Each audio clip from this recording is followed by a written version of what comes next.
La terre a été créée par la parole. Il n'y a rien, mes chers amis, qui soit le fruit du hasard.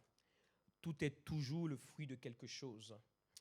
Lorsque nous jouissons de quelque chose de bien, il y a une question que nous devons assez souvent nous poser. C'est la question de savoir à qui devrais-je dire merci? Parce qu'il n'y a rien qui est le fruit du hasard. Quand vous voyez quelque chose qui est bon pour vous et dont vous jouissez, vous devez vous poser la question de savoir, mais ça vient d'où? Quelle est la source? Et à qui dois-je être reconnaissant par rapport à cela? Pour que cela ait été rendu possible. C'est une question qui doit rester quelque part dans notre tête. La Bible nous dit, nous connaissons très bien ce verset. Je vais vous dire quand il faudra afficher parce que je vais employer quelques versets pour vraiment élucider ce que j'ai intitulé comme thématique du jour. Au commencement, Dieu créa les cieux et la terre. On peut afficher celui-là. Au commencement, Dieu créa les cieux et la terre. Et la Bible nous explique maintenant comment Dieu l'a fait. La terre était informe et vide. Donc Dieu a créé la terre non pas à partir de quelque chose qui est parfait. Donc lorsque nous avons des choses imparfaites dans notre vie, ce n'est pas un problème. Lorsque nous sommes avec Dieu et lorsque nous marchons avec Dieu, les choses imparfaites et les choses problématiques en réalité ne sont pas un problème. Pour les humains, c'est un problème. Pour ceux et celles qui marchent avec Dieu, ça ne devrait pas être un problème. La Bible nous dit que la terre était informe et vide. Il y avait des ténèbres à la surface de l'abîme. Donc lorsque nous sommes dans ce tunnel de questionnement, où il n'y a pas de lumière, où tout va mal, mes chers amis, ce n'est pas ça véritablement le problème. Et nous dit, et l'Esprit de Dieu se mouvait au-dessus des eaux. Regardez très bien, regardez attentivement. Il y avait le chaos, c'est de là que vient le mot tohu-bohu, informe et vide, tohu-bohu. Donc il y avait un tohu-bohu, il y avait un chaos. Mais au milieu de cela, l'Esprit de Dieu l'Esprit de Dieu était présent. Écoutez très bien et attentivement cette vérité. Beaucoup de gens viennent à l'église et peuvent attester de la présence de l'Esprit de Dieu. Mais lorsqu'ils repartent, il y a beaucoup de choses qui ne changent pas dans leur vie. Et depuis qu'ils sont chrétiens, ils vivent ces états-là. Comme par exemple lorsqu'ils viennent à des séminaires. Il y a un homme de Dieu avec l'onction, la grâce et la manifestation de Dieu qui est à travers lui. Ils peuvent attester, l'Esprit de Dieu est là. Nous avons vu, nous avons entendu, nous avons reçu des prophéties authentiques, etc. Mais les jours qui suivent, en 30 ans de vie chrétienne, je l'ai vu plus d'une fois dans la vie des gens. Dans les jours qui suivent, pour certains, ceux qui sont les plus endurants, allez, ça va durer 2 semaines. Le feu va tenir 2 semaines. Certains, même dès le lendemain déjà, ils sont déjà redescendus. Le feu est déjà éteint. Ce fut bien. Et ils vont avoir les pancartes des week-ends où ce fut bien. L'Esprit de Dieu est là, mais il n'y a rien qui se passe. La présence du Saint-Esprit et de l'Esprit de Dieu ne signifie pas que les choses vont changer dans ta vie. Tu peux être au milieu de là où le Saint-Esprit est, sans que rien ne change dans ta vie. Ne présumons pas que parce que l'Esprit de Dieu est là, et cet après-midi, à moins que vous soyez hyper insensible, et là on ne peut même rien pour vous, et je crois que même le Saint-Esprit même ne pourra rien pour vous, la présence de Dieu qui était là est plus que palpable. Au moins 3 personnes ont eu le discernement. Mais de cette présence, tu peux repartir avec rien. OK. Et l'Esprit de Dieu se mouvait au-dessus des eaux. Dieu dit que la lumière soit et la lumière fut. Ce fut une prière simple, basique et courte. L'Esprit de Dieu était là et Dieu lui-même a compris qu'il ne pouvait pas rester silencieux. Dieu lui-même a compris qu'il ne pouvait pas rester silencieux là où il y a l'Esprit de Dieu. L'Esprit de Dieu ne marche pas avec le silence. L'Esprit de Dieu marche avec une réaction. C'est la réaction qui amène l'action de l'Esprit de Dieu dans ta vie.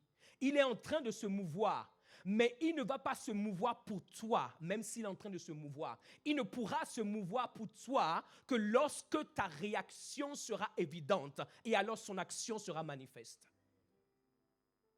Donc le chaos est là, le tohu-bohu est là, rien ne marche.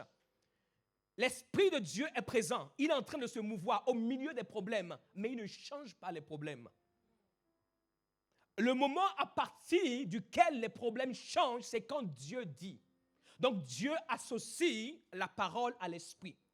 La parole et l'Esprit, lorsqu'ils entrent en communion, c'est là qu'il y a fécondation. Et cette fécondation va mener une manifestation. Donc Dieu va dire que la lumière soit, et la lumière fut.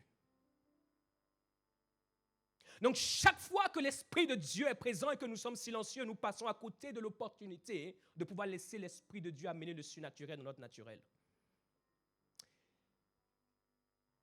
Comment dirais-je? Sois un bon gentleman.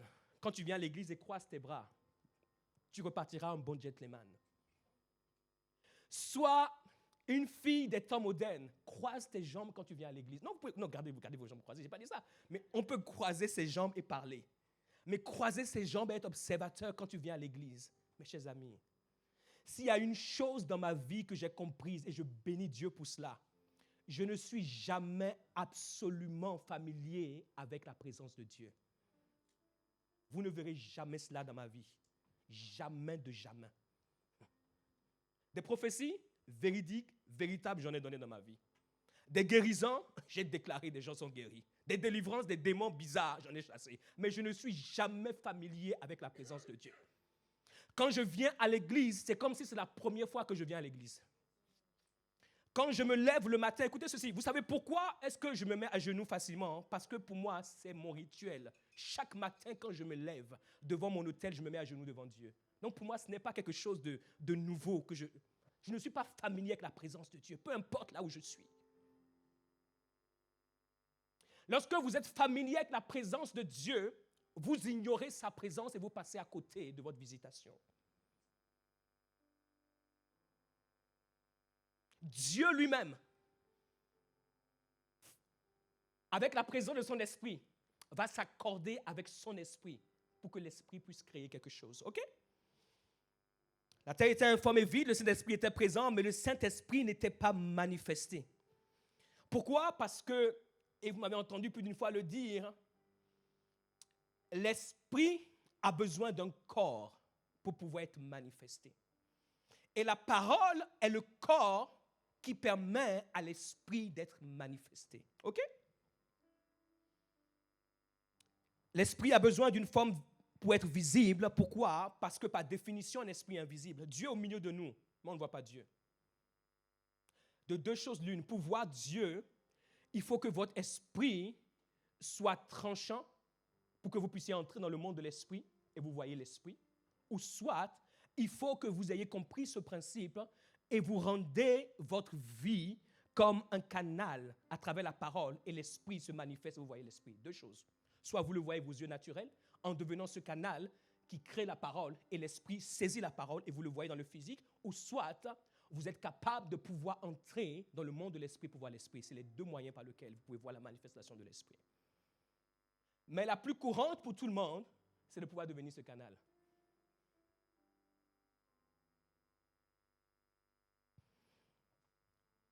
Dieu a donc donné cette forme à travers un contenant qui était la parole qu'il va déclarer.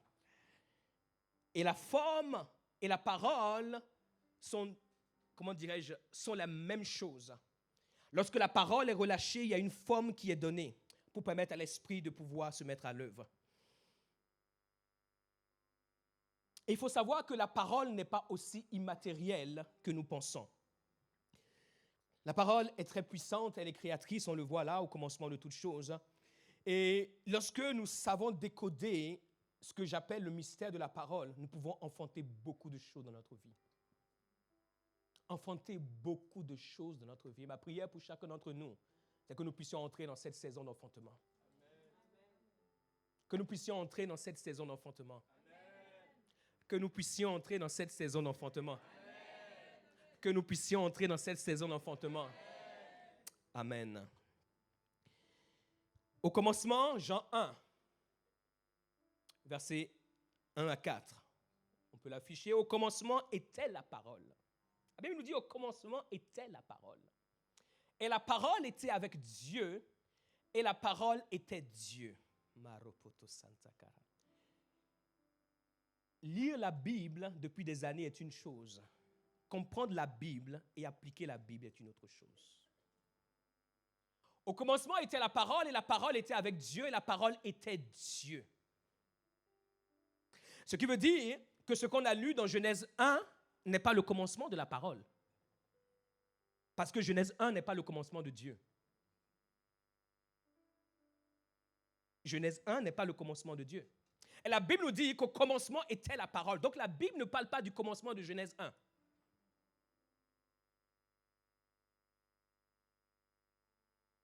Et la parole était avec Dieu et la parole était Dieu. C'est pour ça que je vous dis, la parole n'est pas aussi immatérielle qu'on le pense.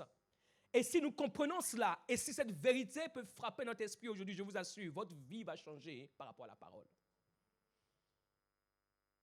Toute chose, verset 2, soulignez, surlignez, faites quelque chose avec le tout qui est là. Toute chose, elle était au commencement avec Dieu, verset 3. Toutes choses ont été faites par elle. Soulignez toutes et soulignez rien. Quand vous avez toutes d'un côté, première borne, et rien de l'autre côté, je ne sais pas qu'est-ce qui peut échapper à ça. Lorsque vous avez tout et rien. C'est-à-dire que la Bible ne peut pas être plus claire. On dit toutes. Maintenant, pour ceux qui n'ont pas bien compris la signification de tout en français, on dit rien.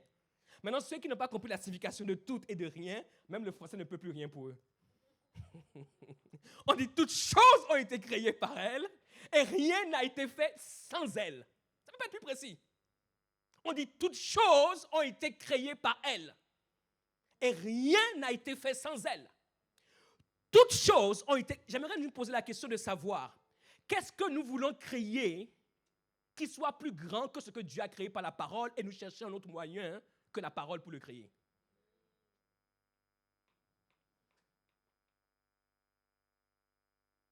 Le problème, ce n'est pas la vérité.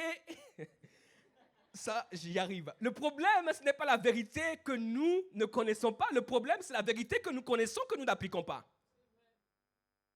C'est ça le vrai problème.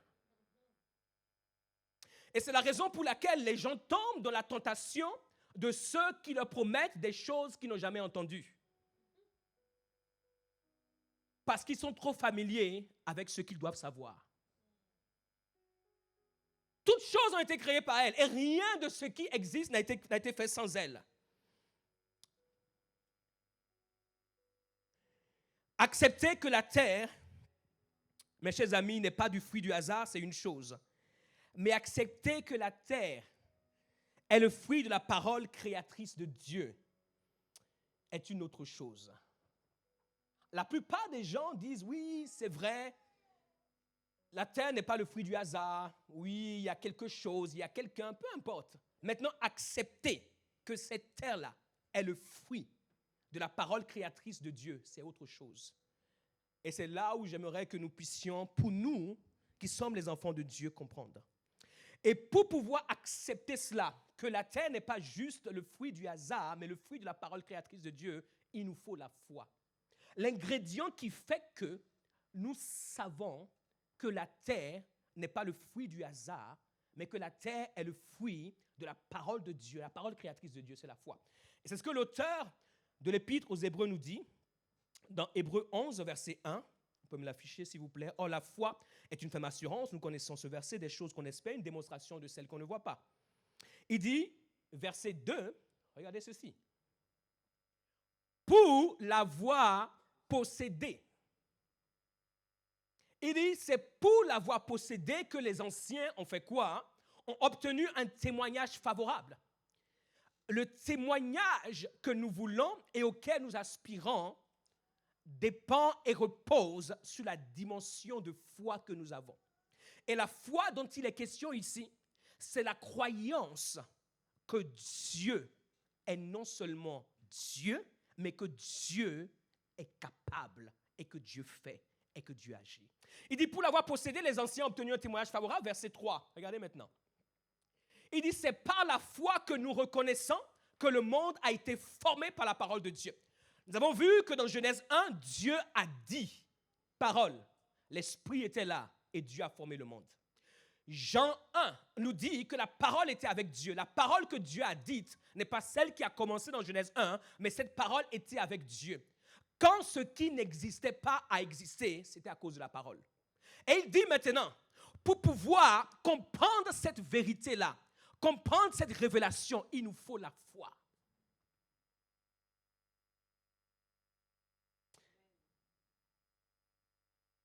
Que le monde a été formé par la parole de Dieu en sorte, regardez ceci, que ce qu'on voit n'a pas été fait de choses visibles. Ce qu'on voit n'a pas été fait de choses visibles. Ce qu'on voit n'est pas le fruit de choses visibles. C'est le fruit de quelque chose qui est invisible. Amen.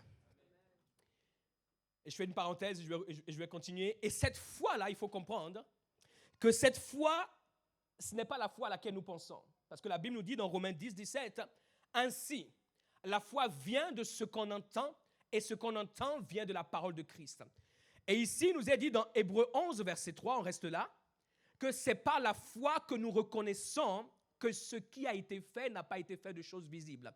Et la Bible nous dit que cette foi dont il est question, ce n'est pas la foi que je crée. Et c'est la raison pour laquelle chacun de nous, quelle que soit la foi que nous créons, elle monte et elle descend.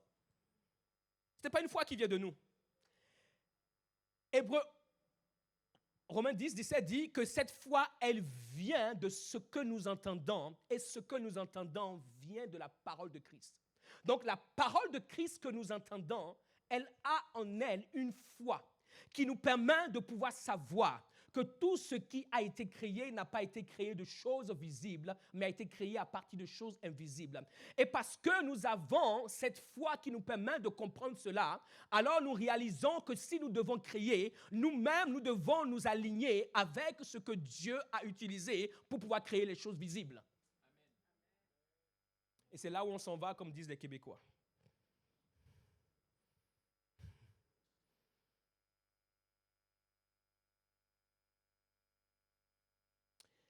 La parole de Dieu n'est pas aussi matérielle que nous croyons. Qu'est-ce qui rend cette parole puissante? Ce qui rend la parole de Dieu aussi puissante est le fait, mes chers amis, qu'elle est vivante. Et surtout, regardez ceci, que cette parole, regardez ceci, que cette parole de Dieu est un esprit.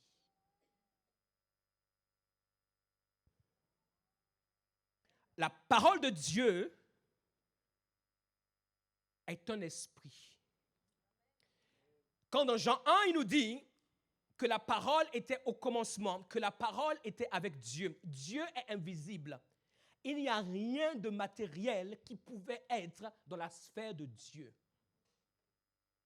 Donc avant la création qui est visible, la parole était avec Dieu et la parole ne peut pas être le contraire de ce que Dieu est. Cette parole dont il est question est visible. Et c'est pour cela l'auteur d'Hébreux dit, ce que nous voyons n'a pas été créé de choses visibles, en faisant référence à la parole et donc en nous disant que la parole n'est pas visible. Si la parole n'est pas visible, c'est qu'elle est. Et elle est invisible, pourquoi? Parce que la parole est un esprit.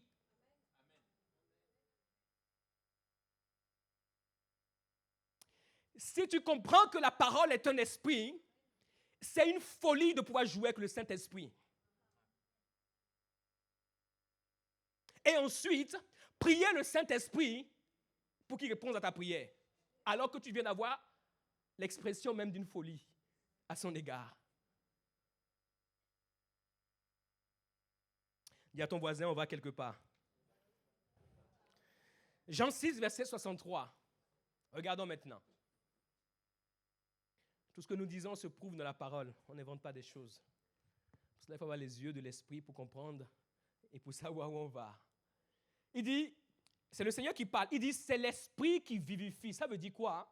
C'est l'esprit qui donne la vie. La chair ne sert de rien. Il dit, les paroles que je vous ai dites sont... La parole de Dieu est un esprit. Et c'est pour cela, au commencement, regardez ceci, il y a le chaos, il y a le tohu-bohu. Le Saint-Esprit est là. Mais le Saint-Esprit ne peut jamais, écoutez ceci et n'oubliez jamais cela de toute votre vie, de toute votre existence, peu importe les hommes et les femmes qui vous prêcheront un autre évangile, je vous assure, si vous croyez réellement que ce qu'on prêche ici vient de Dieu, n'oubliez jamais cela. Le Saint-Esprit ne va jamais féconder avec ce qui n'est pas esprit et qui vient de Dieu. Le Saint-Esprit était là, mais il attendait quoi? Il s'attendait à lui-même.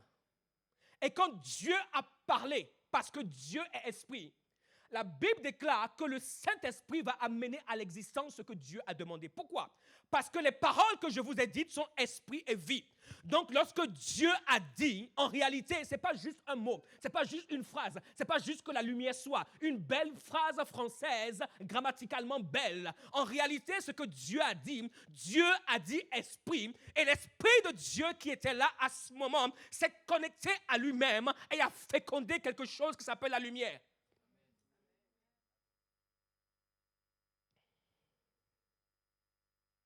Le Seigneur dit, les paroles que je vous ai dites sont esprit et vie. Lorsque nous n'avons pas la révélation que la parole de Dieu est esprit, mes chers amis, nous pouvons chercher toutes sortes de vies. Et prier est une bonne chose, mais ne pas comprendre le sens de la prière, c'est pire que commencer par prier. Il faut comprendre ceci pour prier. Pourquoi? Parce que la prière, c'est ce que Dieu a fait. Il a dit que la lumière soit. Et regardez comment, techniquement et basiquement, la lumière est arrivée. Pendant que d'autres ont des meilleures phrases que Dieu. Leurs phrases sont plus belles que celles de Dieu. Leurs phrases sont plus éloquentes que celles de Dieu. Leurs phrases durent plus que celles de Dieu.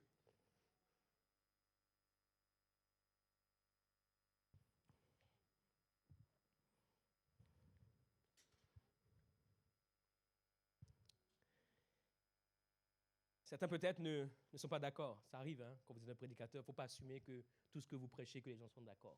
Ça, il faut le prouver. Merci beaucoup. Il faut le prouver ce que vous dites. Je sais que certains, à ce stade, n'ont pas encore pleinement compris, mais ce n'est pas grave. Il faut dire à ton voisin, continue à lui dire, et on arrive quelque part. Donc on reprend Jean 1. Au commencement était la parole, et la parole était avec Dieu, et la parole était Dieu. Elle était au commencement avec Dieu, et toutes choses ont été faites par elle, et rien de ce qui a été fait n'a été fait sans elle. Verset 4, en elle était la vie, la lumière des hommes, la lumière, lui, dans les ténèbres ne l'ont point reçu. Verset 14. On bascule au verset 14, et vous allez comprendre. Donc on a dit quoi jusque-là? Que la parole est? La parole est Dieu, la parole est esprit. Et la Bible nous dit quoi maintenant? Le Seigneur dit, les paroles que je vous ai dites sont esprit et vie. Et la Bible nous dit dans Jean 1 que la parole était avec Dieu. Et il n'est pas question de la parole qui a été manifestée dans Genèse 1. C'est une parole qui existait avant Genèse 1. Et c'est pour ça que la Bible nous dit ici, et la parole a été faite chair.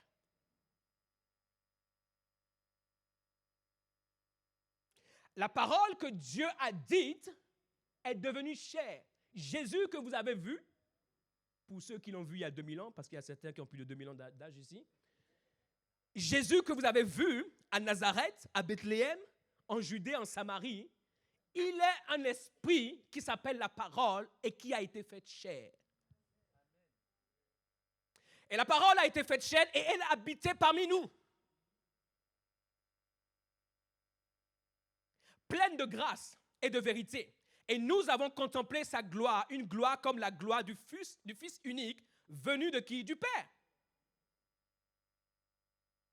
Jésus n'est pas un homme simplement. Jésus est l'esprit, la parole qui est devenue chair.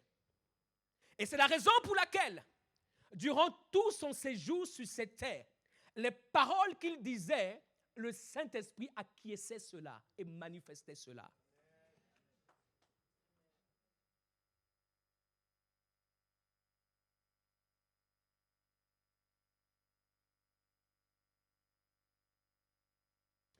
Tant que la parole n'est pas faite chair dans notre vie,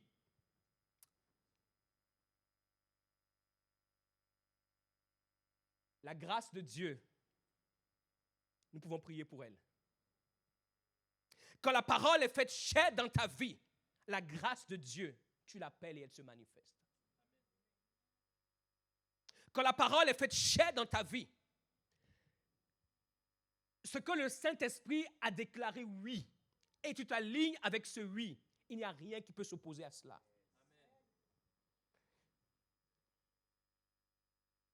Il déclare dans Jean 14, 12, un de mes versets préférés, il dit en vérité, en vérité, je vous le dis, celui qui croit en moi fera aussi les œuvres que je fais, il en fera de plus grandes. Pourquoi? Parce que je m'en vais au Père. Il dit quoi? Celui qui croit en moi. Mais qui croit en qui? Qui croit en la parole. Parce que la parole a été faite chair. Il dit, celui qui croit en moi fera aussi les œuvres que je fais, et il en fera de plus grandes parce que je m'en vais au Père. Et il va dire quoi? Il va dire, c'est la raison pour laquelle je prierai le Père, et il vous enverra le Saint-Esprit. Le Saint-Esprit sera en vous, le Saint-Esprit sera avec vous, parce que lorsque j'étais sur terre, j'étais l'Esprit qui a été fait chair. Et pour pouvoir voir la manifestation de l'Esprit dans la chair, il a fallu que je puisse m'aligner avec l'Esprit en disant, en parlant, en déclarant, en proclamant ce sur quoi l'Esprit a dit oui et amen. Et donc, ce que je vais faire, ce n'est pas autre chose que ce que j'ai vécu. Je vais monter et je vais envoyer le Saint-Esprit. Écoutez ceci. Nous sommes nés de nouveau depuis X années, 1 an, ou même 6 mois, ou même 1 jour, ou même 20 ans. Le même Saint-Esprit qui se mouvait au-dessus des eaux, avec lequel Dieu a créé, c'est le même Saint-Esprit qui est en toi, qui est en moi. C'est le même Saint-Esprit qui est avec Jésus-Christ. Jean 14, verset 12. À moins que Jésus-Christ soit menteur, mais quelqu'un veut lui dire, aujourd'hui qu'il est menteur, que la personne lui dise. Mais il a dit, je vous le dis, celui qui croit en moi fera aussi les œuvres que je fais, et il en fera de plus grandes. Qui veut lever la main et dire à Jésus, tu as menti? Il y a quelqu'un ici dans cette salle qui lève la main ou se taise à jamais. Donc tout le monde est d'accord? Amen. Est-ce qu'on peut crier un grand amen? Amen. OK. Donc Jésus ne ment pas lorsqu'il dit cela. Et il nous a envoyé ce même Saint-Esprit. Mais qu'est-ce que nous faisons avec le Saint-Esprit? Tant que nous n'avons pas compris le mystère de la parole, le Saint-Esprit va continuer par se mouvoir dans ta vie. Le chaos, le tohu-bohu, les problèmes, les difficultés, les challenges, le diable qui danse dans ton salon, le diable qui te visite la nuit dans tes songes, dans tes rêves, le diable qui vient te gifler, le diable qui te dit que tu n'es pas un fils de Dieu, une fille de Dieu, que tu n'es pas digne, continuera encore. Et le Saint-Esprit sera en train de te faire des chatouilles, des guili-guili, tu seras d'accord, alléluia, tu vas danser à l'église et rien ne va changer dans ta vie.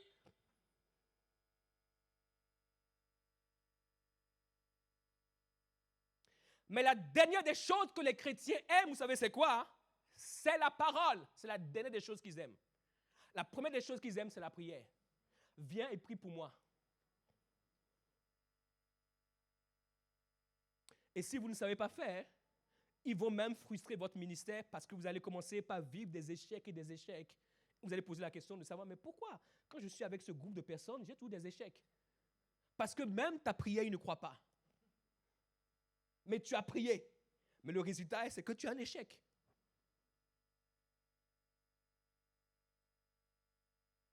Je sais que je me trompe d'auditoire, c'est vrai. Je ne suis pas au bon auditoire. Je ne parle pas des gens qui sont ici. Je parle d'autres personnes qui sont ailleurs. Dieu est un Dieu de parole. Mes chers amis, nous devons dire la parole de Dieu. C'est pour cela que nous devons entendre la parole de Dieu. Tu ne peux pas dire ce que tu n'as pas entendu. Tu ne peux pas dire ce que tu n'as pas reçu. À votre avis, quand l'enfant dit pour la première fois papa, qui doit révéler cela? Quand il dit pour la première fois maman, qui lui a dit ça? C'est le chien qui se promène dans la maison qui lui a dit, dis papa, dis maman, maintenant c'est ton âge. Non! C'est papa et maman qui ont dit de dire papa et maman.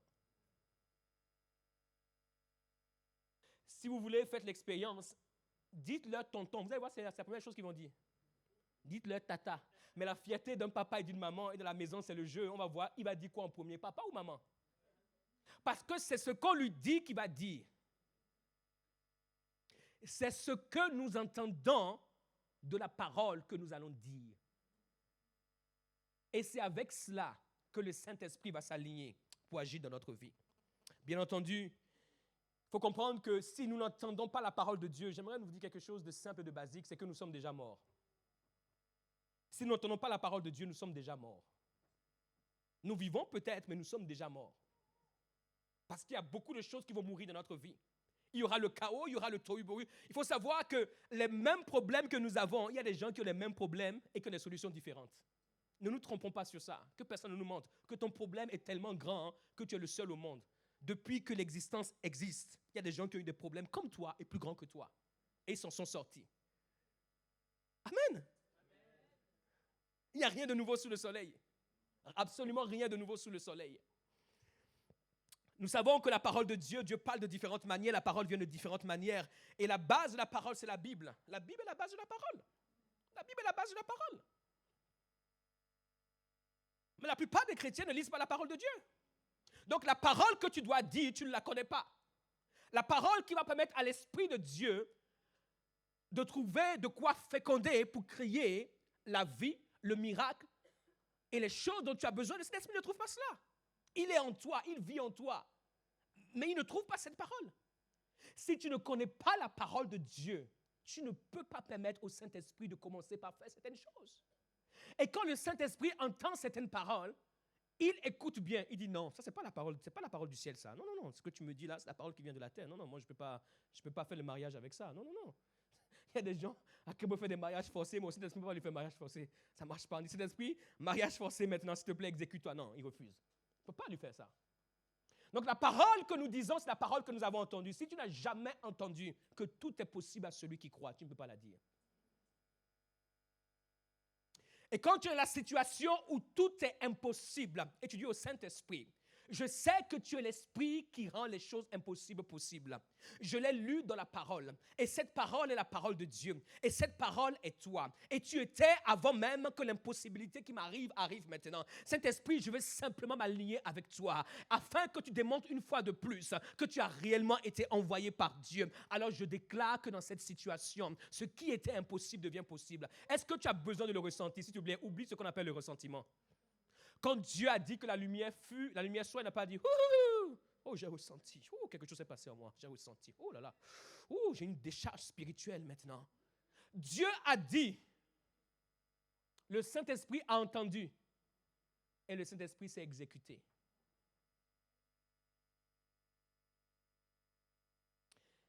Dieu nous parle de différentes manières. On va voir toutes les manières par lesquelles Dieu nous parle. À travers la Bible, c'est la parole, c'est la base de la base. Tu ne lis pas la Bible parce que tu ressens de lire la Bible.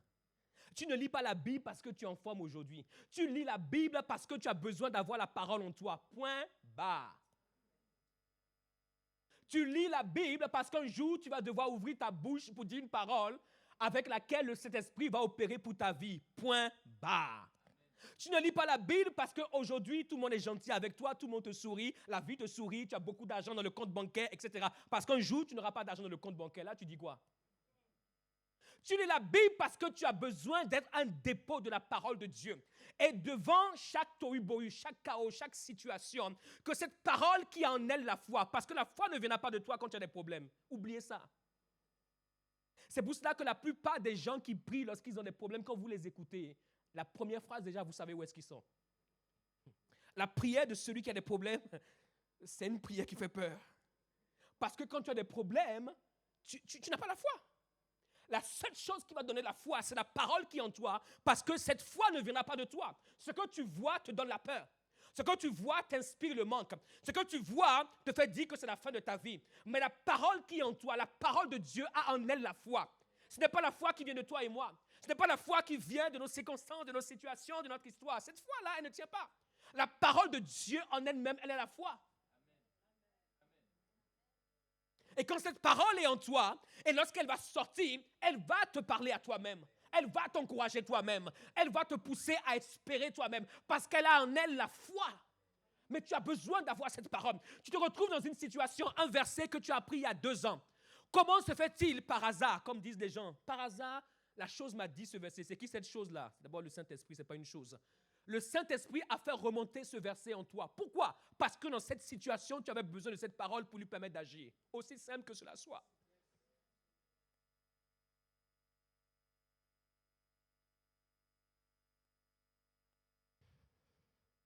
Les rêves, les songes sont aussi un canal par lequel Dieu nous parle.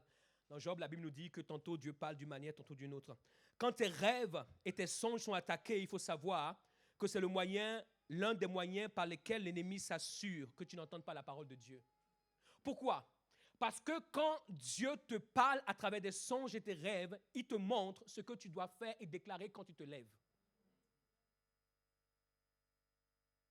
Quand Dieu te parle par des songes et des rêves, quand Dieu te parle par des songes et des rêves, il te montre ce que tu dois faire, ce que tu dois déclarer, ce que tu dois dire pour lui permettre d'agir. Pourquoi Dieu nous montrerait des songes et des rêves s'il devait agir sans les songes et les rêves qu'il nous montre? Pourquoi Dieu nous montrerait des songes et des rêves s'il devait agir? Non, quand Dieu te montre les songes et les rêves, c'est pour une raison. Ce qui veut dire que tes songes et tes rêves sont un terrain que tu dois personnellement garder comme une chasse gardée.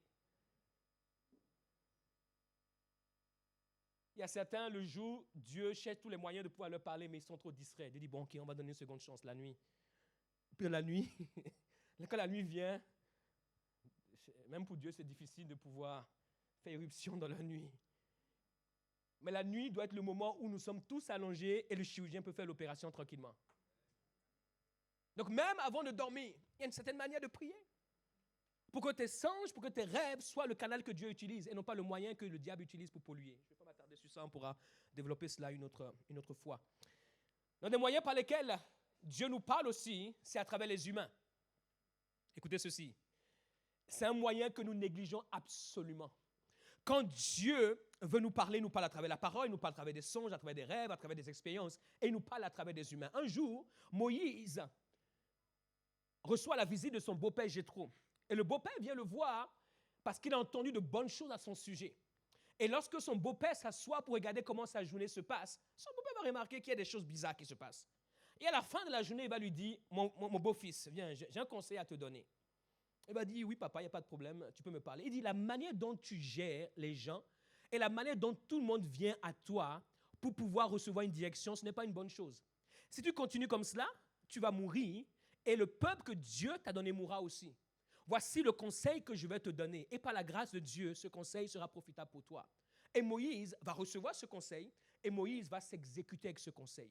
Mais écoutez bien ceci, Dieu parlait à Moïse directement. Il y a des choses que Dieu ne vous dira jamais directement. Et il a placé des hommes autour de vous pour que vous puissiez les recevoir. Maintenant, écoute-moi, je vais te donner un conseil et que Dieu soit avec toi. Et il va lui donner ce conseil et il va dire, ainsi allège ta charge et qu'il la porte avec toi. Esther arrive au trône et il y a Aman qui se lève et qui veut détruire le peuple juif. Et il y a son cousin Mardoché qui lui envoie un message et qui lui dit, et si c'était pour un temps comme celui-ci que tu es parvenu à la royauté, ne pense pas que tout le peuple sera détruit et toi tu vas t'échapper. Et si tu ne le fais pas, sache que Dieu suscitera quelqu'un d'autre. Et lorsqu'elle va entendre ce conseil de la part de Mardoché, elle va comprendre que malgré sa peur, elle devait marcher dans la foi de la parole de Dieu. Et elle va dire à à Mardoché, réunis le peuple et jeûnez pendant 3 jours et 3 nuits. Et moi aussi, je vais jeûner. Et je vais venir dans la présence du roi. S'il faut périr, je vais périr. Écoutez ceci. Avant que Mardoché ne lui parle, elle avait peur de mourir. Comme Mardoché va lui parler, elle va comprendre le pourquoi Dieu a permis à une orpheline comme elle de parvenir à la royauté. Et elle va dire, si je dois périr, c'est que je suis né pour ça.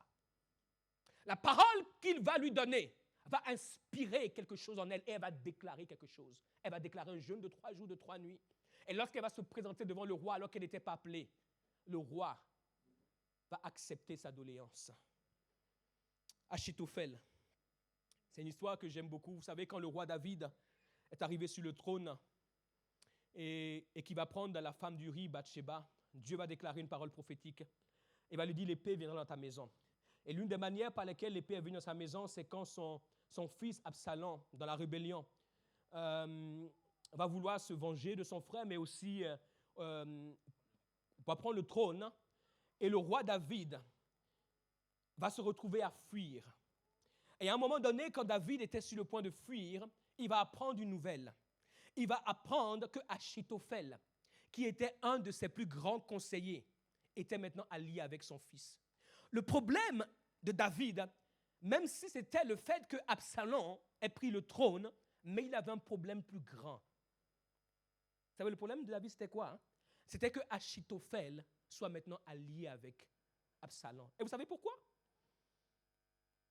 Achitophel était un homme extrêmement puissant. Pas à cause de l'or, pas à cause de l'argent, pas à cause de tout cela, à cause de la parole qui était dans sa bouche. Et lorsque David va apprendre cela, il va faire une prière, il va dire, oh Dieu, s'il te plaît, la seule chose que je te demande, anéantis les conseils d'Achitophel. Et lorsqu'il est sur le point de fuir avec les gens qui sont autour de lui, qui sont en train de pleurer parce qu'ils ont tout perdu, ils ont perdu le trône, il y a un de ses conseillers qui s'appelle Hushai. Et Hushai était sur le point de fuir avec lui. Et David va lui dire, tu ne m'es pas utile si tu viens avec moi. La seule chose que je te demande, c'est de retourner vers Absalom. Et tu vas mentir à mon fils Absalom. Tu vas lui dire, maintenant je suis aussi un de tes conseillers et j'ai fui David. Il va dire, c'est le seul moyen pour moi de pouvoir arriver au trône. Et vous savez exactement ce qui s'est passé. C'est que Achitophel donne des conseils d'un côté, Hushai donne des conseils d'un côté, Absalom. Il est entre les deux conseils et dans la majorité des cas, Absalom va choisir les conseils d'Achitophel. Et un jour, alors qu'il ne fallait pas choisir les conseils d'Hushai, c'est ce jour-là qu'il va choisir les conseils d'Hushai. Et c'est ce jour-là que le trône lui sera repris. Et regardez ce que la Bible dit à propos d'Achitophel.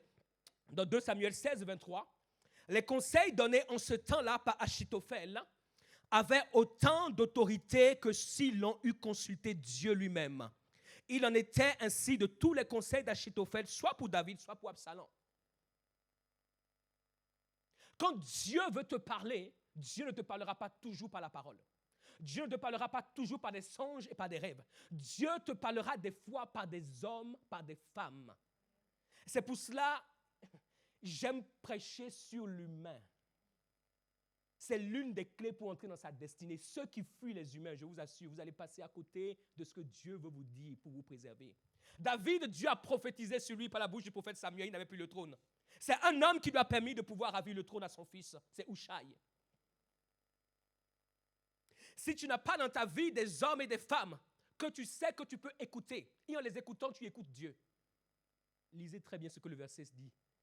Ces conseils, c'est comme si on avait consulté Dieu. David, tu es en péril, loin de la nation. Continue à consulter Dieu. Dieu ne peut plus rien faire pour toi. Là où tu es là, Dieu lui-même ne peut plus rien faire pour toi. David avait compris le mystère de la parole. La parole qu'un homme peut dire peut préserver ton trône. Parce que la parole est un esprit. Et la parole que Hushai a délivrée à Absalom a eu la prédominance sur l'esprit qui poussait Absalom d'être rebelle à son père. Et c'est comme cela que David a regagné son trône. Dans la vie, on peut commettre des erreurs. Il y a des hommes et des femmes qui commettent des erreurs, comme chacun d'entre nous. Mais il y a des hommes et des femmes, quand ils commettent les erreurs, c'est la fin de leur vie.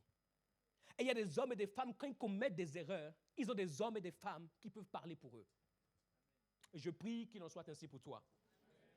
J'ai dit que je prie qu'il en soit ainsi pour toi. Identifie dans ta vie ceux dont les conseils sont comme la parole de Dieu. Tous les jours, tu es dans la chambre, tu es sur, comment on appelle ça, dans la montagne, tu es en jeûne, en prière, du 1er janvier au 31 décembre, tu pries, tu pries, tu pries, tu pries, tu pries, tu pries, tu pries, tu pries. Mes chers amis, ce n'est pas que la prière. Tu dois avoir dans ta vie des hommes et des femmes. Lorsqu'ils parlent, tu les écoutes parce que tu sais qu'ils sont un canal saint. Je n'ai pas dit tu dois avoir Dieu. Il y a le temps de Dieu, il y a le temps des hommes.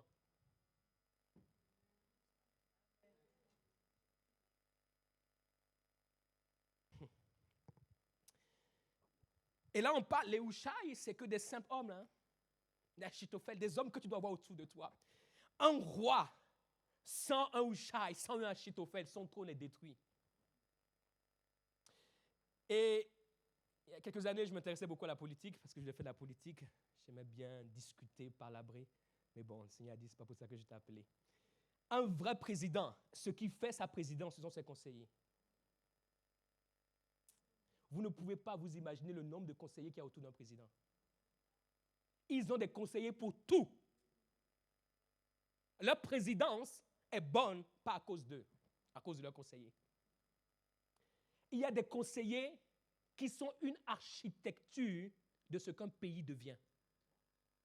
Vous ne les verrez jamais. Ils n'ont même pas envie d'être vus. Ce qu'ils aiment, c'est de pouvoir conduire, c'est de pouvoir diriger, c'est de pouvoir manœuvrer. Et les paroles qui disent, et dans un palais, il y a un conflit de conseillers. Le président est au milieu. Il entend A, il entend B. Et il sait que la destinée de la nation ira dans un sens ou un autre en fonction de ce qu'il décidera. La tâche la plus difficile pour un président, c'est de savoir dans chaque situation quel conseiller écouter.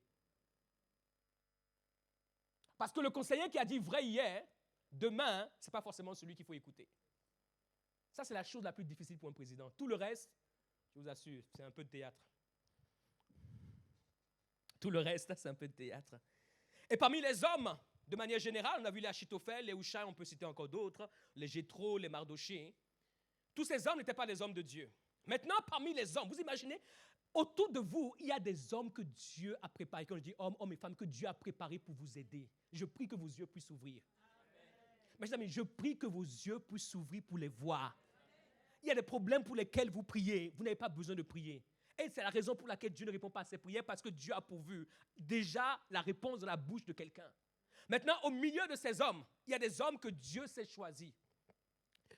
Quand le roi Saül était en danger, le prophète Samuel n'était plus là. Et il devait entendre la voix de Dieu. Il a consulté Dieu, mais Dieu ne parlait pas. La Bible nous dit, Saül consulta l'Éternel, l'Éternel ne lui répondit point, ni par songe, ni par des songes. Attention à vos songes. Ni par l'Urim. Allez écouter le message sur le vêtement du sacrificateur. Ni par les prophètes. Et c'est là qu'il ira voir une sorcière. Écoutez ceci. Il n'y a aucun homme, aucune femme, allez le noter quelque part, qui opère dans ce monde et qui réussit sans le divin. Positif ou négatif. Ce n'est pas possible. Il n'y a que les chrétiens qui croient cela.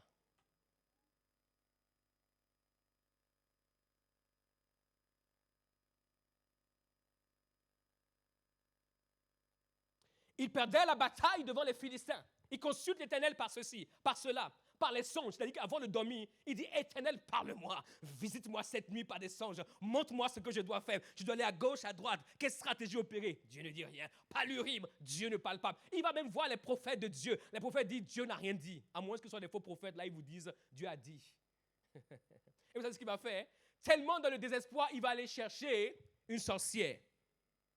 Quand Dieu suscite un prophète, mes chers amis, ou un homme de Dieu, écoutez ceci. Quand Dieu suscite un homme de Dieu, c'est pour ça qu'on parle d'homme de Dieu. Il y a tous les hommes et il y a des hommes avec qui Dieu fait alliance. Et vous savez, quand Dieu fait alliance avec un homme de Dieu, Dieu lui donne une parole que Dieu ne laissera jamais tomber à terre. Écoutez bien ceci.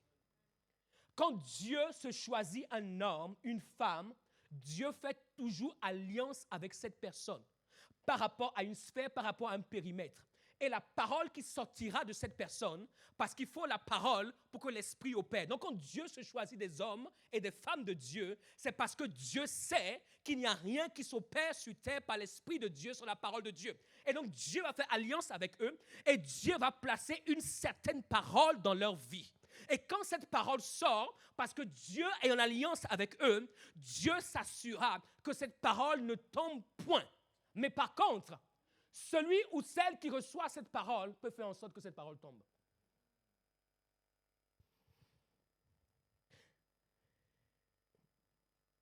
« 1 Samuel 3, verset 19, on peut me l'afficher. Samuel grandissait. 1 Samuel 3, verset 19. La Bible dit quoi? Samuel grandissait.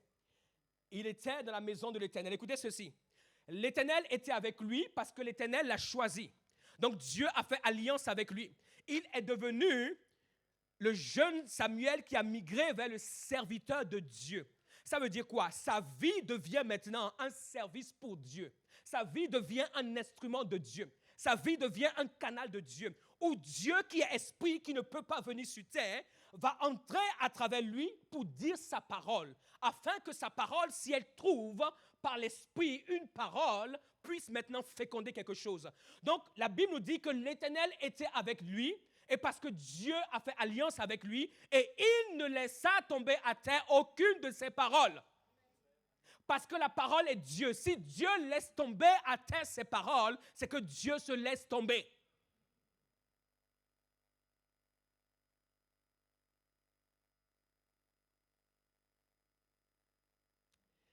Tout homme, toute femme de Dieu que Dieu choisit, si vous observez sa vie, il y a une dimension de parole que Dieu a placée en lui. Mes chers amis, il n'a pas besoin de prier pour ça. Il n'a pas besoin de jeûner pour ça. Il n'a pas besoin de demander la permission de Dieu pour ça. C'est une alliance. Parce que Dieu est avec lui. Quand Dieu choisit un homme de Dieu, ça veut dire que cet homme devient à Dieu. Il appartient à Dieu. Dieu le possède. Et il devient un instrument où Dieu passe par rapport au périmètre, par rapport au champ de la parole qu'il a décidé de pouvoir opérer à travers sa vie. Et Dieu s'assure de ne jamais laisser tomber à terre cette parole. Par contre, lorsque cette parole est relâchée, nous pouvons décider de pouvoir la laisser tomber à terre. Et c'est là où le mystère de la parole est extrêmement important à comprendre. Habakkuk 2, verset 2, nous connaissons cela, l'Éternel m'adressa, la parole est dit, écrit la prophétie, grave-la sur des tables afin qu'on la lise couramment. Il dit quoi? La prophétie vient de l'homme de Dieu et il dit quoi? Écris-la. Parce que Dieu lui-même ne laissera jamais tomber cette parole. Elle peut prendre 800 ans. Le prophète Ésaïe peut mourir, mais Dieu ne laissera jamais tomber cette parole. Il enverra l'ange Gabriel 800 ans après, dans une petite ville de Nazareth, où Philippe dira, Nathanaël dira, y a-t-il quelque chose de bon qui peut venir de Nazareth? Dieu ne tient pas compte que ce soit Nazareth, quelque chose de bon peut venir. Dieu a dit la parole, il ne laissera pas tomber à terre. Même si c'est à Nazareth, d'où viendra le Messie? Le Messie viendra de Nazareth parce que Dieu s'assurera. Le prophète Ésaïe est mort, mais Dieu est en alliance avec sa parole, parce que le prophète n'a été qu'un canal. Et Dieu s'est assuré 800 ans après qu'à Nazareth, il visite une femme du nom de Marie.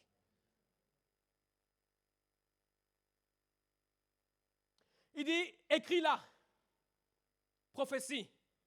Et il dit, grave-la sur des tables afin qu'on la lise couramment. Pourquoi? Parce que la prophétie n'est pas un aliment de mots. La prophétie est un esprit. Tu seras grand. Et je t'utiliserai à travers les nations pour que lorsque mon peuple écoutera les notes que tu joueras, qu'il y ait des délivrances. Gloire à Dieu, alléluia, amen. Ainsi soit-il et je vais me coucher. Tu peux te coucher toute ta vie. Cette parole ne s'accomplira pas. Tu dois l'écrire. Et tu dois faire quoi? La lire. Parce que cette parole est un esprit. Cette parole n'est pas un aliment de mots. Si tu crois dans cette parole, tu dois la lire couramment. Parce qu'il dit quoi, verset 3? Car c'est une prophétie dont le temps est déjà fixé. La parole de Dieu ne dépend pas de toi. La parole de Dieu dépend de Dieu. La parole de Dieu est née avant que le temps n'existe, avant que l'histoire n'existe, avant que les années n'existent, avant que les mois n'existent, avant que les jours n'existent, avant que les semaines n'existent, avant que ton père, que ta mère ne se rencontrent pour t'amener dans ce monde, avant que la France n'existe, avant que le chômage n'existe, avant que l'économie soit catastrophique, avant que les problèmes soient là. La parole de Dieu existe avant. Et quand Dieu parle, il dit cette parole marche vers son terme. La vraie question, c'est de savoir est-ce que nous sommes capables de marcher avec la parole? Mais quand tu ne l'as pas écrite, quand tu ne te rappelles pas, quand tu ne déclares pas la parole, quand tu ne montres pas à la parole que tu es d'accord avec elle, comment cette parole va venir te rencontrer là où tu as besoin qu'elle te voie?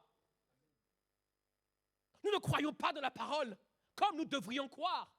Si nous pouvons simplement croire que ce que Dieu a dit, il dit la parole que je dis ne retourne pas à moi sans avoir accompli ce pourquoi elle est sortie. Mais elle peut retourner sans accomplir dans le sens où nous allons mourir, mais la génération qui viendra après nous va prendre cette parole. Il n'y a aucune parole que Dieu donne qui meurt sans retourner à Dieu. C'est impossible. Allez lire l'histoire. Le réveil que tu rateras, c'est le réveil que tes enfants auront. Le réveil que tes enfants rateront, c'est celui que tes petits-enfants auront. Il n'y a aucune parole qui retournera à Dieu, qui dira « Dieu, tu t'es trompé ».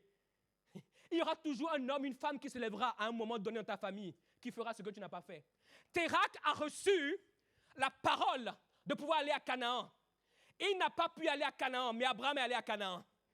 Oh, je prie pour toi que tu ne laisses pas à tes enfants ce que tu aurais dû faire. Mais que tu laisses plutôt à tes enfants un héritage sur lequel ils peuvent encore faire mieux que ce que tu as fait. Mais pour cela, tu dois faire quelque chose de ta vie. Pour cela, tu dois saisir la parole de Dieu. Pour cela, tu dois choisir de pouvoir t'aligner avec la parole de Dieu. Et nous devons créer un écosystème autour de nous. Tu dois créer un écosystème. Si quelqu'un, dans ce que vous avez partagé dimanche dernier, avec qui, moi je lis les paroles, hein, quelque chose de négatif, je déchire en même temps. Et en plus, surtout si la personne a marqué son nom, je prie une certaine prière pour toi. Non. Même quand tu prophétises quelque chose de négatif, c'est vrai, un prophète peut voir des choses négatives. Il y a une manière de pouvoir parler par rapport à ces choses négatives. Pas pour remettre en question ce que le prophète a dit ou ce qu'il a dit, mais il y a une manière de pouvoir s'aligner. Vous devez créer un écosystème autour de vous. Vous ne pouvez pas vous permettre d'avoir des gens qui ne croient pas en vous. Vous ne pouvez pas vous permettre. Il n'y a même pas d'excuse par rapport à ça. Quelqu'un qui est à côté de toi, qui ne croit pas en toi, il faut lui dire, écoute-moi mon frère, ma soeur, tu n'as pas de place dans ma vie. Si tu ne crois pas en moi, continue ton chemin, je continue le mien. Vous ne pouvez pas vous accommoder des gens qui disent des choses négatives sur vous. La parole est un esprit. La parole n'est pas juste une chose. La parole est un esprit. Et des fois, quand vos enfants parlent, il faut les reprendre certaines choses parce qu'ils ne savent pas que la parole est un esprit. Oh, quand j'aurai 18 ans, je vais partir de la maison. Non, mon fils, tu ne partiras pas de la maison quand tu auras 18 ans. Tu partiras de la maison quand je déciderai que tu partiras. Sinon, écoute-moi, à 18 ans, il prendra ses bagages et il va retrouver celle qui pense être la femme de sa vie à 18 ans. L'homme de sa vie à 18 ans. Quand tu vas le récupérer, toi-même, tu vas demander si c'est ton enfant. Non, mon fils, tu n'iras pas quand tu auras 18 ans. Tu iras quand, par l'Esprit de Dieu, je saurai que tu es prêt. Et je te relâcherai. Et si tu oses vouloir partir avant 18 ans, j'envoie des anges pour pouvoir te rappeler qui est ton père et qui est ta mère et où tu es né. Enfin, on dit qu'il va partir à 18 ans, tu es là, tu plaides. Oh, mais il va partir à 18 ans. Non. Il y a des choses qu'ils ne disent pas. Il y a des choses que les enfants... Non. Absolument pas. Vous devez vous entourer d'hommes et de femmes qui croient en vous. Si tu ne crois pas en moi, je le sais. Je sais. Comment tu réagis quand tu me vois, je sais si tu crois en moi ou tu ne crois pas en moi. C'est une folie de pouvoir vous entourer de gens qui ne croient pas en vous. Ce n'est pas juste une erreur, c'est une folie. Parce qu'ils vous détruiront. Ceux qui sont autour de vous, écoutez, ce n'est pas de la flatterie. Je ne parle pas de la flatterie, je parle de ceux qui vont vous dire, écoutez, ceux qui vous flattent, c'est ceux qui vous disent des bonnes choses pour vous amener à la tombe. Ceux qui croient en vous, c'est ceux qui vous disent des bonnes choses pour vous faire entrer dans votre destinée. Ce n'est pas la flatterie dont on parle. Vous devez avoir des gens qui croient en vous et éliminer ceux qui ne croient pas en vous. Séparez-vous d'eux, fuyez-les. Heureux l'homme qui ne marche pas selon le conseil des... On dit que tu seras heureux.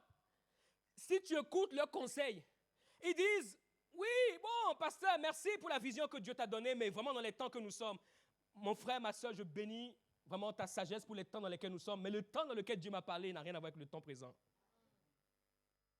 Je respecte ce que tu me dis, mais ce que Dieu m'a dit, ça n'a rien à voir avec le temps présent, parce que Dieu a hors du temps. La méchanceté, ce n'est pas ce que vous croyez, hein? La méchanceté, ce n'est pas ce qu'on croit. Ceux qui ne croient pas en toi, ils sont méchants. Ceux qui ne croient pas en toi, ils sont méchants. Ils ne croient pas dans la parole que Dieu a dite sur ta vie, ils sont méchants. Et il dit qu'il ne s'arrête pas sur la voie des pécheurs et qu'il ne s'assied pas en compagnie des moqueurs. Ça veut dire quoi? Les moqueurs disent certaines choses qui vont porter préjudice à ta vie. Donc tu vas t'asseoir avec eux. Mais qui trouve son plaisir dans la loi de l'Éternel. Qui trouve où son plaisir? Où? Dans la loi de l'Éternel, qui la médite jour et nuit. Il est comme un arbre planté. Tu vas devenir cette personne qui porte du fruit parce que la parole de Dieu est en toi. Et il dit qu'il la médite jour et nuit. Pourquoi? Parce que la parole, et c'est là le mystère, vous allez voir par rapport à la parole. Et c'est ce que Josué va vivre. La clé que Dieu va lui donner dans Josué 1. Écoutez ceci, il dit, celui qui médite la parole jour et nuit, il est comme un arbre planté. Donc celui qui n'est pas planté, c'est celui qui ne médite pas la parole. Et pourquoi est-ce qu'il médite la parole? Parce que la parole doit faire partie de sa vie. Non seulement il s'éloigne des méchants, non seulement il s'éloigne des moqueurs, mais il doit avoir une parole en lui qu'il doit déclarer, qu'il doit proclamer, qu'il doit énoncer, qu'il doit annoncer, afin d'être spirituellement un arbre qui est en train de croître et qui est en train de porter son fruit. La Bible dit quoi? En sa saison. Écoutez très bien ceci. Il y a une saison qui s'appelle ta saison. Si la parole n'est pas trouvée en toi, ta saison viendra et tu rateras la saison de ta visitation. Ah oui, je peux vous le dire. Quand ta saison vient et que l'Esprit de Dieu ne trouve pas la parole avec laquelle il doit féconder pour faire naître ce que Dieu a dit à ton sujet, il continue sa route. Et ce n'est pas comme la SNCF où un train cache un autre. Des fois, les saisons spirituelles mettent du temps à revenir. Mais je prie qu'il ne soit pas ainsi pour toi. Que la parole soit trouvée en toi. Et que tu sois un arbre qui porte son fruit en sa saison. Que tu sois quoi? Un arbre qui porte son fruit en sa saison. Et il faut savoir que la vie est faite de batailles de paroles. Aïe, aïe, aïe. Le Seigneur m'a ouvert les yeux sur cela il y a très très longtemps. La vie est faite de batailles de paroles. J'écoute et je contrôle toutes les paroles de ceux qui sont autour de moi. Je peux parler avec une personne ici et entendre ce que 10 personnes disent autour de moi. On dit que non, on ne peut pas faire plusieurs choses à la fois. Au moins dans ce domaine, je fais plusieurs choses à la fois. La vie est une bataille de paroles. Quand David s'est retrouvé devant Goliath, la Bible nous dit avant même, Goliath est plus grand que lui. Mais Goliath a commencé par le maudire par ses dieux. Et David lui a dit, oh mon gars, je ne peux pas me taire et venir contre toi comme cela. Il dit, tu parles contre moi par tes dieux. Mais moi, je viens contre toi au nom de l'Éternel des armées que tu as insulté. Aujourd'hui, je prendrai ta tête, je donnerai aux oiseaux du ciel. Écoutez ceci, est-ce que c'est Dieu qui lui a dit? Dieu ne lui a pas dit cela. Maintenant qu'il a dit cela, Dieu a fait en sorte que cela devienne sa vie. Tu attends une parole de Dieu. La parole qui en toi te pousse à faire certaines choses. Tu arrives à un endroit, on dit, monsieur, vous n'avez pas le droit de pouvoir posséder cette maison. Mais quand tu regardes cette maison, tu vois la cellule de maison que tu veux, que tu veux commencer. Tu dis, ah, vraiment, on a besoin d'une cellule de maison destinée ici. Tu n'as pas besoin de recevoir une prophétie de notre part. Tu n'as pas besoin que Dieu te parle. Tu dis, Seigneur, tu es en train d'étendre ton œuvre, tu es en train de sauver des âmes, c'est l'année du réveil. Cette maison, elle est trop bien. Elle est trop bien pour qu'on puisse recevoir les gens. Il y a 2 salons dans cette maison. Il y a une pelouse qui est bien dressée. Maison, écoute-moi. Tu es né pour destiner. Ce n'est pas l'argent qui détermine que tu m'appartiennes. Il y a une vocation sur toi. Il y a un appel sur toi, maison. Toi-même, tu ne sais pas, mais tu as une maison prophétique. Et tu déclares la parole. Et l'Esprit de Dieu honorera ta parole. Si tu crois dans le Dieu qui t'a appelé, l'Esprit de Dieu honorera ta parole. C'est pour cela que nous devons savoir parler à la terre. La terre ne te donnera pas ce que tu mérites. Et s'il y a une chose que j'aime beaucoup apprendre, c'est pour cela des fois, je sais que certains me trouvent comme je les enquiquine, mais c'est bien. Un jour, vous allez me remercier. Et d'ailleurs, certains me remercient. Écoutez, j'aime pas le silence autour de moi. Le silence, c'est l'exception. Là où il y a Dieu, il y a toujours une parole. Parce que Dieu est la parole. Il ne peut pas avoir le silence. Quand on vient à l'église, il ne peut pas avoir le silence. Quand on vient à l'église, il doit avoir une atmosphère où on relâche. Pourquoi? Parce que l'Esprit de Dieu est là et tu dois relâcher une parole et l'Esprit va féconder. Seigneur, merci pour ce jour que tu as fait. C'est la journée que le Seigneur a faite, elle est pour moi un sujet de joie. En cette année, pendant que 1000 tombent à ma droite et 10 000 à mon côté, je ne suis pas atteint. Pendant que certains sont en train de mourir, mon temps n'est pas encore arrivé. Je vis pour aller au soir de ma vie. Ce n'est pas la maladie qui va dicter quand je partirai. Ce n'est pas les hommes qui vont dicter quand je partirai. Ce n'est pas les fléaux qui vont dicter quand je partirai. Mais les jours de ma vie, selon le Psaume 139, sont inscrits dans ton livre. Alors je déclare, Uldrich, tu es ici pour le temps qui a été assigné pour toi. Et quand ce temps arrivera, par l'Esprit de l'Éternel, tu sauras que c'est le moment pour toi de partir. Tu relâches l'atmosphère. Oh, le diable me poursuit dans mes rêves. Et puis il a réussi à m'attraper le pantalon. Et puis j'ai réussi à m'échapper. Et puis après, il y a un autre qui est venu dans le coin pour me gifler. Comment ça? Quel est ce démon insolent? Nous le lions au nom de Jésus. J'ai dit quoi? Nous le lions au nom de Jésus. Allez, Daniel, ligne droite. Il y a des hommes et des femmes qui ont eu des problèmes avant nous. On a vu, on a commencé par Dieu. Dieu avait un problème, la terre était informe et Dieu a parlé. C'est le modèle par excellence. Ensuite, Josué, c'est ce que je voulais voir avec vous. Dans Josué 1, Dieu lui dit dans Josué 1, il dit, Moïse, mon serviteur est mort. Moïse, c'était là. Et Josué était comme ça. Il dit, Moïse, mais c'est mon modèle, c'est mon leader, c'est ma source d'inspiration. Maintenant, Moïse est mort. Qu'est-ce que je vais faire avec ce peuple? Ils ont réussi à faire en sorte que Moïse lui-même meure et ne rentre pas dans la terre promise. Alors moi, Josué, je fais comment? Et Dieu va lui dire, c'est parce que Moïse a oublié quelque chose. Et je vais t'apprendre ce qu'il faut faire pour ne pas devenir comme Moïse. Même si tu es au milieu d'un peuple qui est rebelle, qui ne croit pas en moi, toi, tu dois faire quelque chose. Regardez ceci. C'est un secret que je vous laisse. Et s'il vous plaît, n'oubliez jamais cela. Ce secret résume tout le message que je suis en train de vous prêcher. Amen. Est-ce que vous aimez les secrets? Est-ce que vous savez garder les secrets? Mais ce secret-là, il ne faut pas le garder. Il faut l'utiliser, le partager. Amen. Il dit, Moïse, mon serviteur est mort, maintenant lève-toi, passe ce Jourdain, toi et tout ce peuple pour entrer dans le pays que je donne aux enfants d'Israël. Tout lieu que foulera la plante de votre pied, je vous le donne, comme je l'ai dit à Moïse. Et il va expliquer, vous aurez pour territoire, etc. Verset 6. Fortifie-toi et prends courage. Comme j'ai été avec Moïse, je ne te délaisserai point, je ne t'abandonnerai point. Fortifie-toi et prends courage. Il dit, fortifie-toi seulement et aie bon courage en agissant fidèlement. Verset 7. Josué 1, verset 7. Merci la technique, verset 7.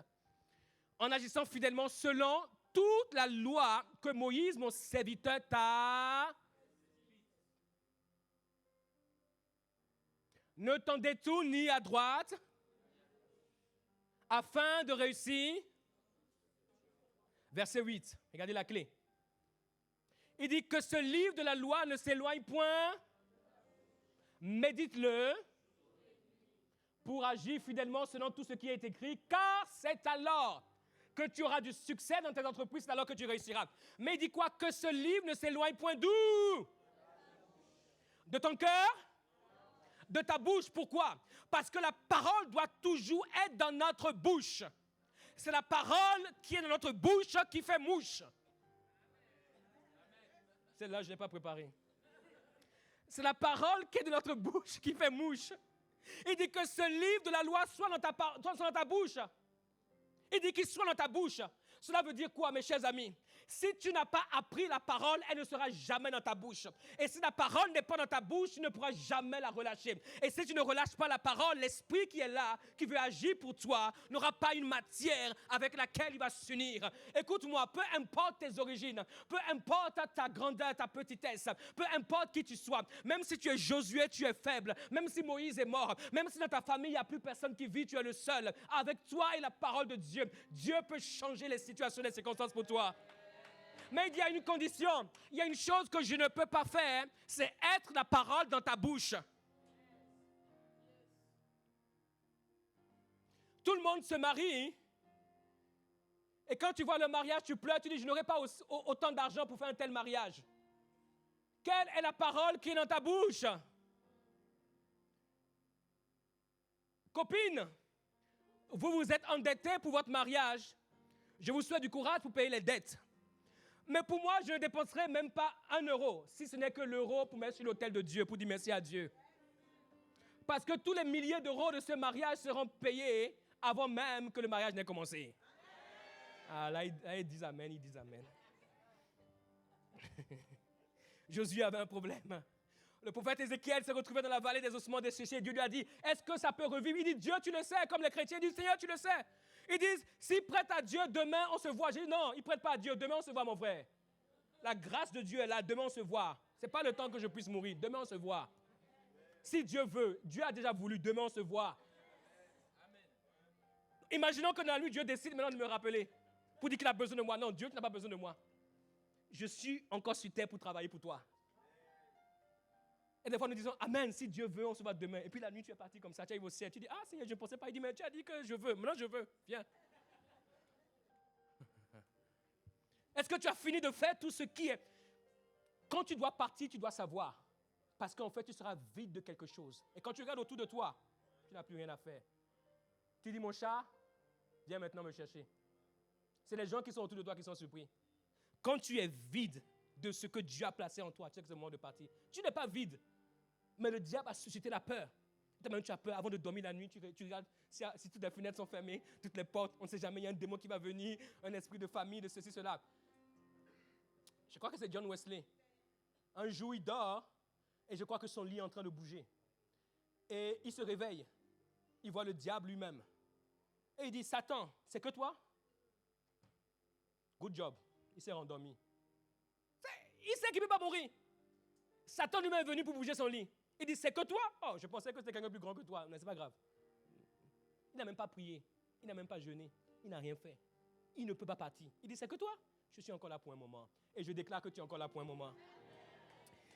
Ces ossements peuvent revivre. Il a dit, oui, Seigneur. Il lui a dit, fais quoi? Prophétise, déclare. Dis quelque chose. Il y a des ossements autour de toi. Tu dois dire quelque chose. S'il te plaît, est-ce que tu peux dire quelque chose? Est-ce que tu es un homme, une femme qui doit dire quelque chose? Qui va dire quelque chose? Qui va dire quelque chose? Lorsqu'il vient voir Pierre, Pierre a péché toute la nuit, il n'a rien pris. Pierre est un professionnel. Et il lui dit, avance en plein eau. Et il dit, j'ai péché, mais il n'y a rien. Il dit, mais sur ta parole, parce que la parole est esprit. Je vais vous expliquer ce qui s'est passé. Parce que ce jour-là, j'étais dans l'eau. Je ne sais pas comment j'ai fait. J'étais dans l'eau ce jour-là. Et en fait, j'ai vu la scène, comment ça s'est passé. Quand Jésus a dit, avance en plein eau. Vous savez que le jour, qu'est-ce que les poissons font? Les poissons dorment. Ils dorment. Et quand Jésus a dit, avance en pleine eau, les poissons se sont réveillés. Et puis, ils ont regardé et ils ont vu 2 barques. Et tous les poissons ont commencé par faire une course. Parce qu'il y a un ange qui l'a dit, s'il y a un d'entre vous qui ose être le dernier ici, c'est votre dernier jour sur terre. Et tous les poissons ont commencé par courir. Je regardais cette course, mais je dis, mais c'est terrible. Les poissons couraient. Même ceux qui ne savent pas, comment dirais-je, ils couraient, ils sont tous arrivés. Ils sont jetés dans le filet. Au point où le filet commençait pas à craquer. Lorsqu'ils ont mis dans la barque, eux-mêmes commençaient pas à s'enfoncer. Et lorsque Pierre est venu, il a dit, je suis un homme pécheur. Sur sa parole, il lui a dit, avance en pleine eau. Et qu'est-ce que Pierre a fait? Pierre a cru dans la parole. L'un de nos problèmes, c'est que nous ne croyons plus dans la parole. Nous ne croyons plus dans la parole de nos prophètes. Lorsqu'un prophète te parle, il ne te parle pas sur la base de la logique, sur la base de la compréhension, sur la base de l'intelligence. Il n'a même pas besoin de pouvoir dire ainsi soit-il. Est-ce que vous savez qu'il y a un niveau qui est très bas du prophétique? C'est quand les gens ont besoin que le prophète puisse porter l'habit, qu'il puisse mettre les lunettes, qu'il puisse avoir la démarche. Maintenant, je suis en train de me mouvoir dans le monde de l'esprit. Et là, je t'ai vu à un endroit. Oh, ton visage n'était pas ce que je pensais. Mais l'ange de l'Éternel m'a dit, aujourd'hui, change ta figure. Et tu es quelqu'un de différent. Non. Il a dit avance en pleine eau. Il lui a même pas dit pêche. Il lui a même pas dit jette ton filet. Il lui a dit avance en pleine eau. Pierre aurait pu prendre sa barque, il avance en pleine eau, il dit. Mais il a compris. Il a pris toute la parole avec foi. Il allait en pleine eau. Et il a pris son filet en plein jour. Tous ses camarades le regardaient sur le rivage. Ils disaient, Pierre est devenu toc-toc. Le grand Pierre, celui qui parle beaucoup là, aujourd'hui, là, vraiment, je pense qu'il y a quelque chose qui ne va pas. Et tout le monde le regardait. Mais il a pris son filet, il l'a jeté. Et quelque chose s'est passé. Le nombre de paroles que nous écoutons dimanche. Écoutez ceci. La parole que tu lis à la maison, c'est une chose. La parole que ton homme de Dieu te prêche le dimanche, ce n'est pas juste un alignement de phrases.